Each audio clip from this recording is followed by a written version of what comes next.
Mic'd up. There's our music. Welcome to Yankees Coast to Coast. I'm so sorry that I'm a little late.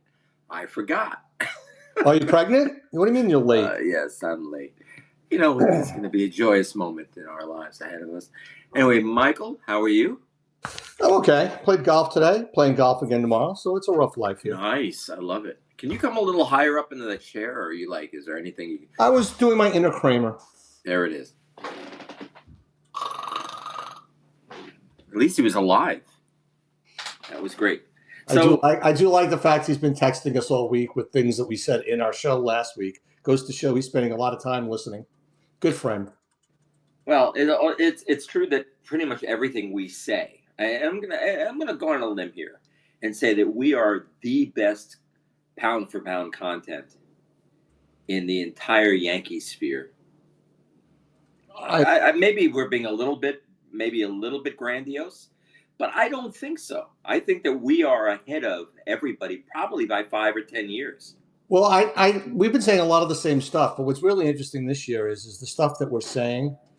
Mm-hmm. Within the 2 weeks after we say it, it's like it appears on TV, or it appears on radio, or it appears in an article. I mean, look, 2 weeks ago we were all over Volpe. Mm-hmm. You know, and now everybody's all over Volpe. Well, you've been over Volpe. I haven't been on Volpe. You have been very, very much. His at-bats are killing me. You've been mad about him for a long time. I'm mad about Volpe. That's the new show on NBC in the fall. Yeah, it's you know, there's a lot of stuff that we talked about. We talk about, you know, we had a whole conversation about the extra innings, and all of a sudden that's now a thing. We had a whole conversation about situational hitting for years, and that's a big thing. So we've done a lot of stuff, and that gets us right into our topic. Yeah. Which is Stanton is back. Yanks have lost. They've gone 5-9 in the last 14. Stanton's been back for 8 games, or 11 games, sorry. And they're 4-7 since Stanton has come back. But their offense is, as you wrote, off kilter. And what's really interesting about their offense is during the 14 games, they've scored 42 runs. Do you want to guess how many runs their opponents have scored in those 14 games? A lot more. Take a guess. Actually, I would say probably just a few more. How's this? 38. 38 more than the Yankees? No, 38 total. So the Yankees have outscored their opponents. In this slumping offense, where they've scored 42 runs in 14 games, which is 3 a game, they've outscored their opponents. Since Stanton's come back, they've outscored their opponents 37-30. With Stanton in the lineup, which is only 8 games, they're 3-5, and they've outscored their opponents 24-19. So everybody who's jumping up and down and saying, analytics. Run differential is the meaningful stat of the day, of the year. Guess what? Not always. Like we said at the beginning of the year, I mean, Yankees were pounding the Brewers and had a great run differential. But now their run differential is plus 110 for the season, which is the best in baseball.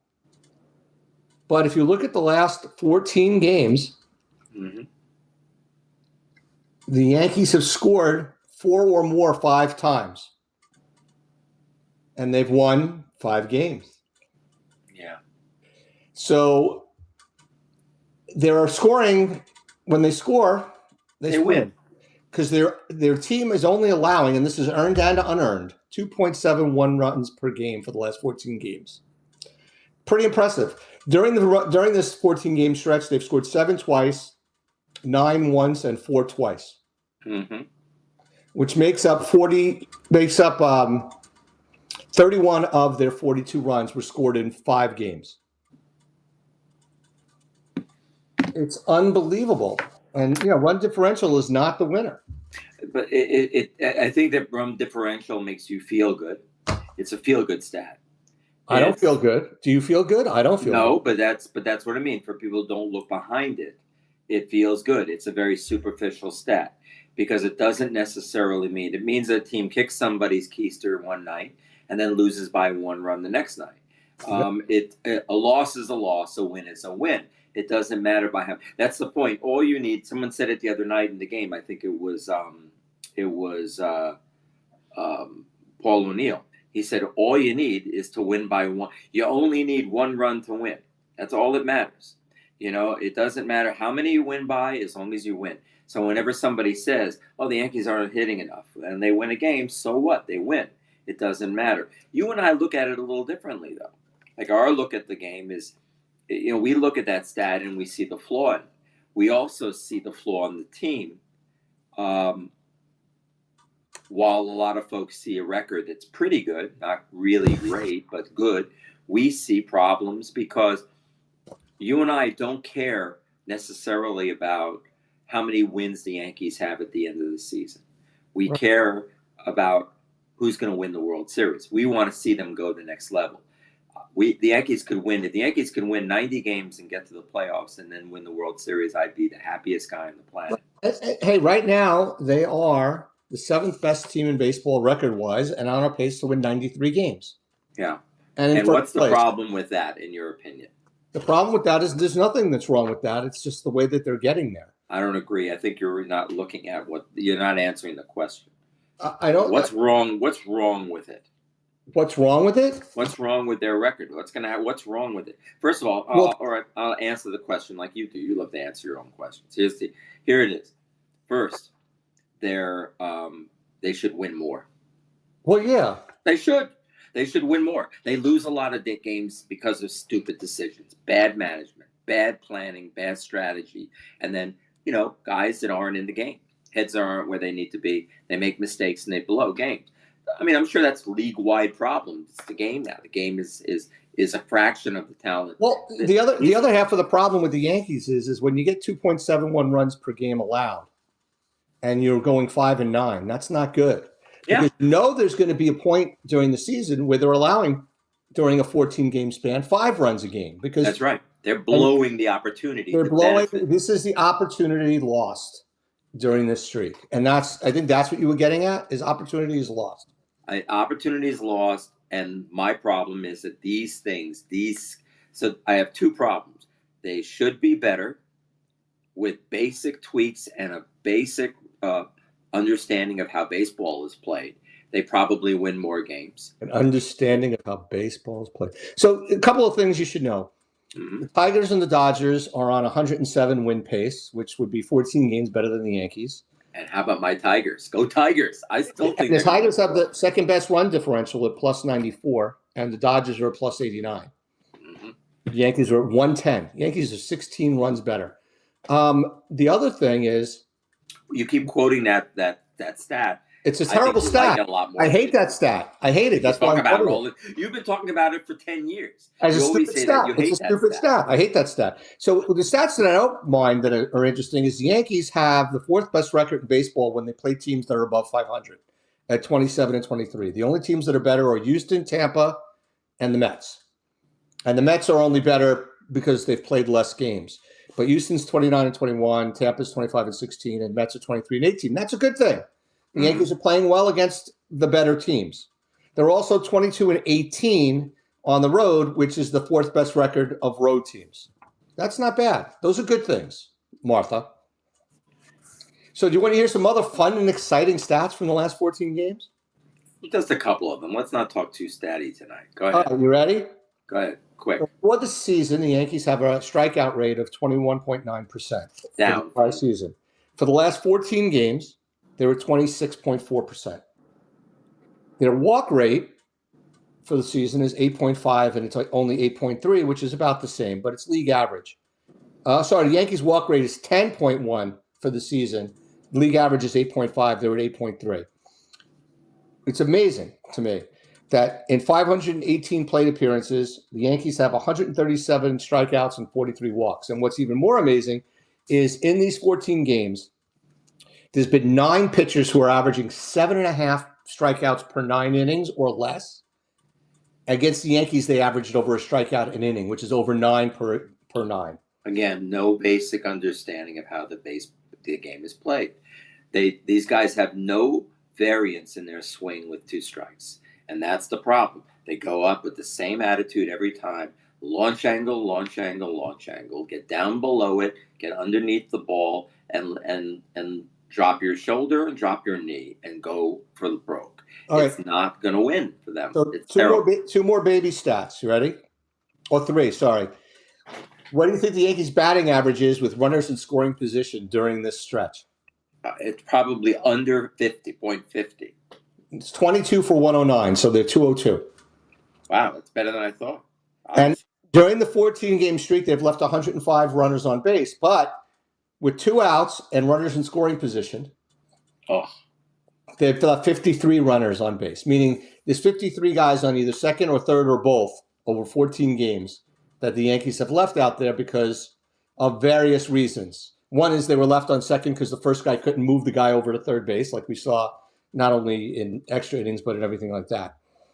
The most amazing thing to me is that the Yankees' batting average,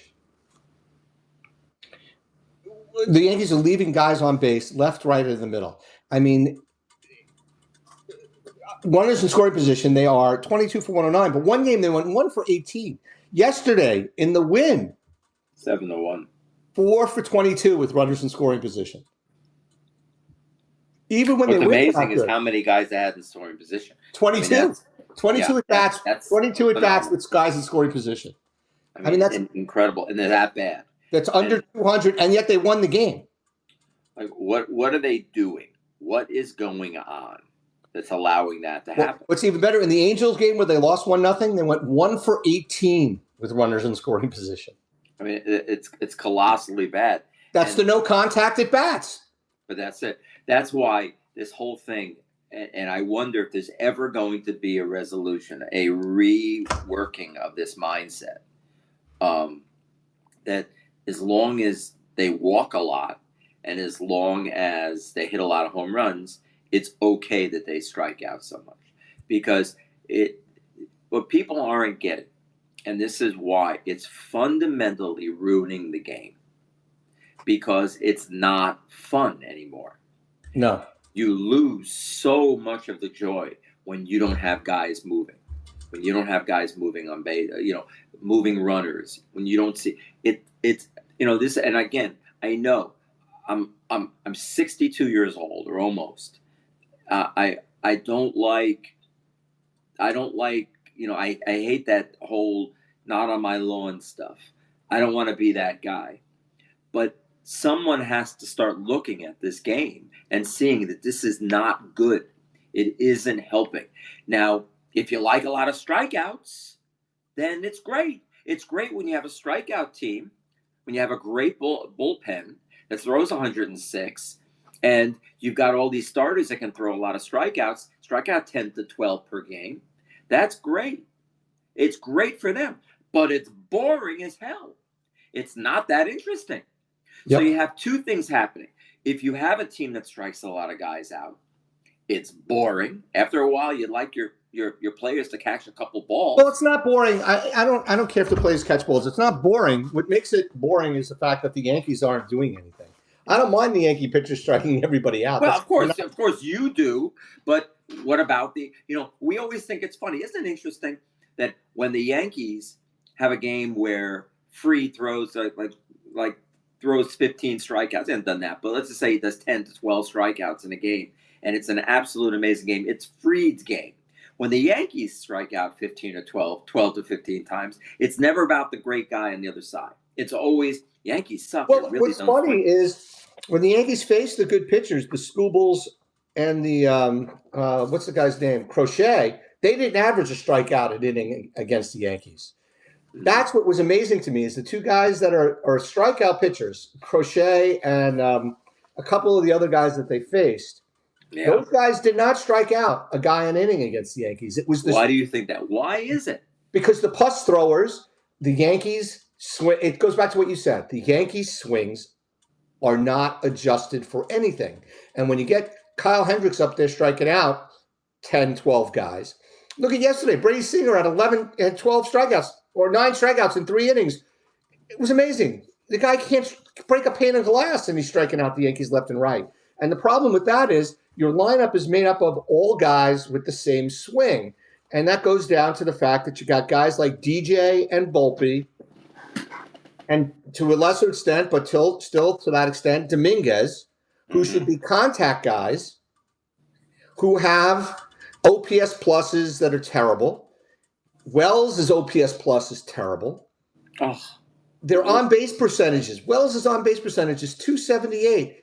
DJ's is 313. His OPS plus is 81. He's below market in everything. Volpe's got a 304 on base percentage. That's ridiculous for a guy that's supposed to be supposed to be a guy that's gonna, the big thing, punch the ball to right field. Look at that swing and get it to right field. He can't hit to right field with his ass in the third base dugout. And then my other question about the Yankees OPS plus is Josh's is 226, right? If he's not on the team, the next highest is Grisham, who's going backwards, but he's at 131.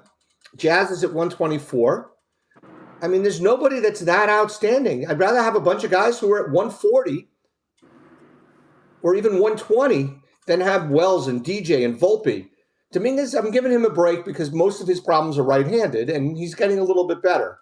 And the fact that he's sitting against right-handed pitching is ridiculous. At this point, it's ridiculous. Goldschmidt needs to sit against right-handed pitching at this point until he figures it out again. I'm not saying Goldschmidt's a bad player under any circumstances. He's been really good, but he's clearly not able to handle the fastball right now. So let's not have him play against right-handed pitching, and let's let Rice get in there and Here's let Rice play question. first base. Let Rice play first base, and you know me, I'm not a big Rice guy, but let him play first or let Belly play first base. Yeah. I don't care. At this point, Goldschmidt should be sitting for Rice, and the bottom line is the Yankees need help on the infield because the middle infielders are providing zero offensively, and the catchers providing zero offensively. And the defense, I don't think, first of all, I think there's been a regression at third base with.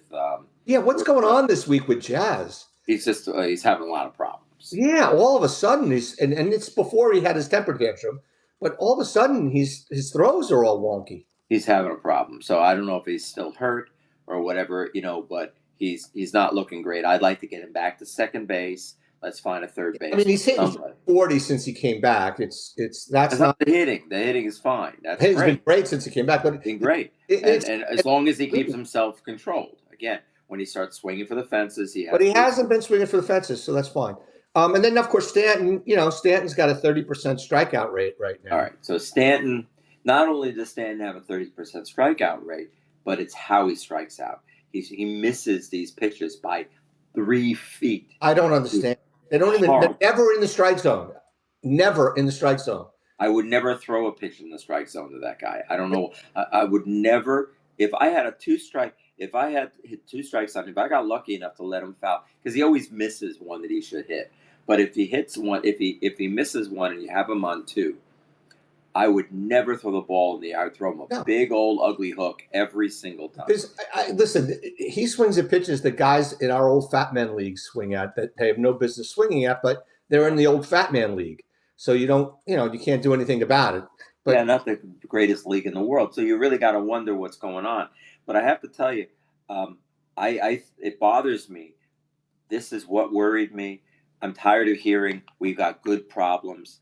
I really liked. This is when I really like having Cone and Girardi and Nelson and O'Neill in there because they put to rest all this baloney, all this happy manager talk about how this is a good problem to have. He basically said nobody likes this, nobody's happy. What you've created is a situation. O'Neill said it the other night where everybody's upset. They're all not playing. They're all not happy with their playing situation. Every one of them they're all team guys, and they'll all do what they need to do because he looked he gave us a look into the mindset of the real player. Yeah. Not the baloney. Yeah, O'Neill said that they protected him against lefties when he first came over and he got his confidence, and then he only sat against ridiculous lefties like Randy Johnson. Yeah. And that's just it. Nobody's happy. The rookies can't be happy because they're not getting enough time. You got to think that a guy like Rice is feeling, what do I have to do? to make it in this league on this team, you know, you got to think that a guy like Bellinger, who comes over with the idea that he's going to play every day because he's a center fielder and a first baseman, is now a left field, center field, a right field, and a first baseman and a DH, and he's not playing every day. He's missing 2 days a week. All and then whatever. I agree. I think the one who should be sitting the most is Goldschmidt because he can't hit the most common pitcher, which is a right-hander. So I think he needs to sit. But the idea that you've taken this big hulking 6'5" guy in, thrown him in the middle of your order. He's hitting a bunch of singles. He can't move He can't get beyond second base. You're talking about Stanton now, not Goldschmidt, right? Stanton, you have this guy who's screwing up the dynamic for this entire lineup. That's the problem, and I'm sure it'll find its way to fix. Someone's going to get hurt. Something's going to happen. But right now, the slumping started before he came back. I mean, you got to remember they stunk against Kansas City. Won 2 out of 3 against Kansas 1-0, and then they stunk against Boston. They won 2 out of 3 against Kansas City. Yeah, but they didn't hit. That 1-0 game that they won was they didn't hit, and then against Boston, Reyes fell on his right. Push. And against Boston, they didn't hit, and they lost 3 in Boston, and then he came back. So they were on a 4-game losing streak before he came back. So the lineup had started to sputter even before Stanton came back. And also got to wonder, let me ask you a question. Do you think it's possible, because they're human beings, that they know that things are going to change and they start thinking about it? A guy like Rice starts getting in his head that he's going to have less playing time, and maybe he starts to press a little bit. Yeah, but, I don't think Rice is the right example because, Rice is on pace. I mean, the Yankees have Judge obviously should never sit unless he wants to, but Volpe has the second most plate appearances on the team, and that's got to stop. Well, they don't have a shortstop. Right, and that's what we've been arguing about is I'm not a Volpe guy, but there's nobody to replace him. Goldschmidt's third on the team in plate appearances. Then comes Belly and Grisham. But Rice is on pace to have 540 plate appearances, even with those. Now, obviously, that's skewed because there was no Stanton until the last 10 games. So as Stanton comes back, the playing time has gone down. And really, I think Dominguez has been the guy that's got screwed more by Stanton coming back than anybody. Yeah. And that is ridiculous. I mean, look at yesterday, right? Dominguez was a terror. I mean, he did things on the bases that Jazz does on the bases. He was still second. He's still third. He got 2 hits. He's faster than Jazz. Yeah, he's a better base runner than Jazz. I mean, I think Dominguez, Dominguez worries me a little because he can't hit right-handed. But, they're talking about his defense has been okay lately, if not slightly better than that. Let's leave. He's fine. Leave him alone. He's fine. Leave him alone. Let him play. And then, he's got to play. Wells, you know what? Escara's starting to hit. I wouldn't mind seeing him play more, even though, I think he will. He's back in Miami with his wife. So, we'll see what happens, if he's coming I think you have another problem here. I think the Yankees are going to come to a decision at some point. I don't think Wells is as good as the early returns. I think the catching is better than they thought. I just don't think that he. I think he's done what every catcher has done. Look at Adley Rutschman. He hasn't hit in a year and a half. You think these guys get tired and they run out of gas? And they can't get to the next level? I think the teams, and this is not just the Yankees, I think the teams work their catchers so hard defensively that it impacts their ability to hit. Wow. And I don't think it's a Yankee problem. I mean, obviously going into the corner and blocking balls like they do every game before the games in the right field corner or left field corner, depending on where they are, every team does that. And I don't have a problem with that because they're not really throwing it hard. They're just getting them about 20, 25 blocks. It helps you get loose. But my problem is that they have them catching so many times and working on the framing so much that it just – I don't understand what's going on. I mean, Wells has been getting his butt kicked back there with foul balls lately too, which obviously, that's not his fault. The guys are foul tipping balls and hitting them. But I think all of the catchers across baseball, I think, Sanchez regressed defensively the more he worked on it, which was funny. But, JT Realmuto was an exception to the rule, right? Contreras, now playing for St. Louis, the older Contreras brother, he's hitting now that he's playing first base. Sal Perez hit a wall last couple of seasons, although he had 7, 8, 9 good years. But, these guys are not the catchers are just not what they are. Well, this is interesting. You heard what Girardi said the other night. A really good statement about how he thinks that the teams have gone to the knee down in order to save the knees. They've got to the knee down because it lets them frame better. It has nothing to do with saving their legs. It has to do with framing. No, yeah, but they do that. Yes, but the residual effect is that it's saving their knees. I A lot of the disagree. guys are liking it. It's I killing the disagree. running game. I think they're getting Can't hit throw with. anybody out anymore. I think they get hit with more foul balls because they're wide open and whatever knee is bent down, their thigh is completely open. And getting smashed on the thigh, while better than getting hit in a lot of other places, is not as good as getting hit on your knee, on your shin guards. And they would be getting hit on the shin guards. Not to mention that blocking is much more of a strain for them because when they go to block, it's much more of an effort. Why is there not a new pad of some kind? I don't know why there's not a new pad of some kind. Maybe we need to go patent something. That's a good idea. I just had it. I want it. Let's do it. Yeah, okay. You have money. And it's patent pending, guys. Nobody can get it now. We just announced it to the world. Actually, patents first and Oh, that's interesting. Is there something that patents are first come, first serve? So we just gave away our idea, and somebody just beat us. There it is. Rat turds. Now, what are we gonna do? What could they do? Because that's a really good point. Like, if one knee's down, is there a pad that you could put right, like maybe a sani, a sanitized pad? Like no, I think wear like a foot. Why not wear like a football player should thigh pad? Yeah, that would be the way to go.